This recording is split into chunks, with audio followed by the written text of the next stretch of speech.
Welcome to Solve It Like a Marketer. Today we're looking at public relations in Canadian marketing with some analysis and opinion thrown in. Don't go away. Now, public relations, or PR for short, is the practice of managing the release and spread of information between an individual or an organization, such as business, government agency, or nonprofit, and the public. Now, public relations is a powerful tool when used correctly, and it really has been for quite a long time. As far back as the Roman period, Julius Caesar ordered the posting of what they called back then news sheets to inform citizens.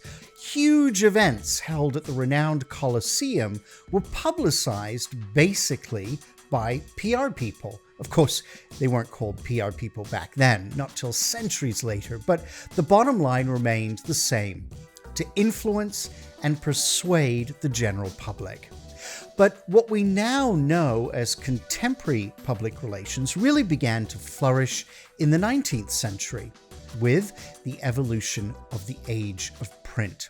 Now, from the very beginning, PR people were and are storytellers. They create narratives to protect and enhance or build reputations through the media, social media, or self-produced communications. Now, PR, as opposed to advertising agencies, promote companies or individuals via editorial coverage. This is known, very important, as earned or free media, stories appearing on websites, newspapers, magazines, TV programs. This is as opposed to paid media or advertisements, usually seen on TV and radio in the form of commercials. Yet, PR and advertising agencies share the same goal: promoting clients, making them seem successful, honest, important, exciting, or relevant as possible.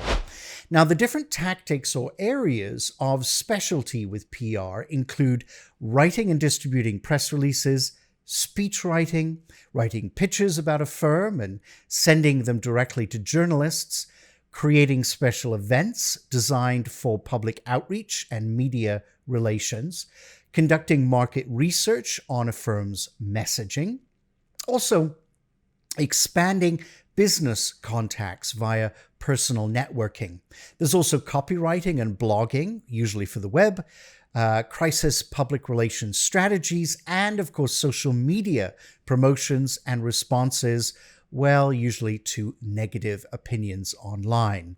Now, one area that is increasingly growing, especially here in Canada, within PR is cause or event sponsorship. And this is sometimes called sponsorship marketing. Now, the goal here is to create brand identification for a company or its product with members of a particular audience. And a good example here in Canada is CIBC being the official sponsor of the Canadian Breast Cancer Foundation's Run for Life campaign.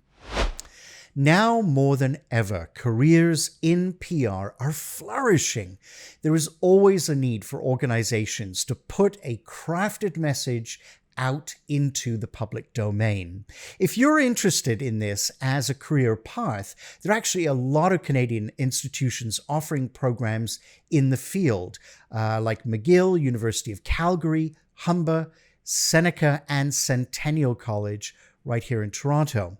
So this is just to name a few. These programs are really great for honing your skills as a writer and teaching you to craft a message for a specific audience.